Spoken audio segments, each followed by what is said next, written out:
নমস্কাৰ বন্ধুসকল, আপোনালোকক উদয়ন অফিচিয়েল চেনেলটোলৈ আপোনাৰ স্বাগতম জনাইছোঁ। আশা কৰিছোঁ আপোনালোক সকলোৰে ভাল। Welcome back to my YouTube channel. আজি অকণমান বেলেগ ধৰণৰ এটা ভিডিঅ' বনাবলৈ গৈ আছোঁ। তেনেহ'লে আহক আৰম্ভ কৰোঁ আজিৰ এই বিশেষ ভিডিঅ'।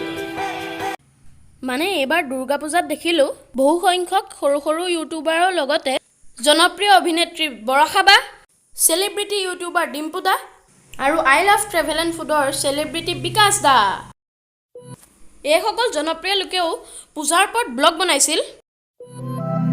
বৰষা বাৰ ভিডিঅ'সমূহ খুব ভাল লাগিছে, ৰাইজে বহুত ভাল পাইছে, বহুত ভিউজ আৰু লাইক হৈছে ভিডিঅ'সমূহত। আৰু দশমীৰ দিনাতো বৰষা বায়ে ইউটিউব লাইভ কৰিছিলে, বহুত ভাল লাগিছিল। আৰু আমাৰ ডিম্পু দা, নমস্কাৰ, ৱেলকাম টু কলকাতা। এনেদৰে তেওঁ আমাক কলকাতাৰ পূজাভাগ দেখুৱাইছিলে। ইয়াৰ মণ্ডপ ভাগ 150 ফুট ওখ আছিলে, মানে তাত বুৰ্জ খলিফা বনাইছিল। কলকাতাৰ শ্ৰীভূমিৰ বিশেষ পূজাভাগ ডিম্পুদাৰ জৰিয়তে ঘৰতে থাকিও উপভোগ কৰিলোঁ। ভিডিঅ'টোত বহুত ভিউজ আৰু লাইক হৈছে, খুব ভাল লাগিল ডিম্পুদা।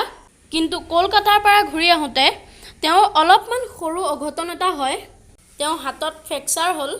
তেওঁ সোনকালে সুস্থ হৈ উঠক তাৰে কামনা কৰিলোঁ। আৰু এয়া হ'ল আমাৰ মৰমৰ বিকাশ দা। বিকাশ দাৰ দুৰ্গা পূজাত ছাৰপ্ৰাইজ আইফোন ভিডিঅ'টো খুবেই ভাল লাগিল চাই। বিকাশ দাৰ প্ৰায় সকলোবিলাক ভিডিঅ'ই মই চাই ভাল পাওঁ। তেওঁৰ ভিডিঅ' খুবেই এডভেঞ্চাৰাছ হয়।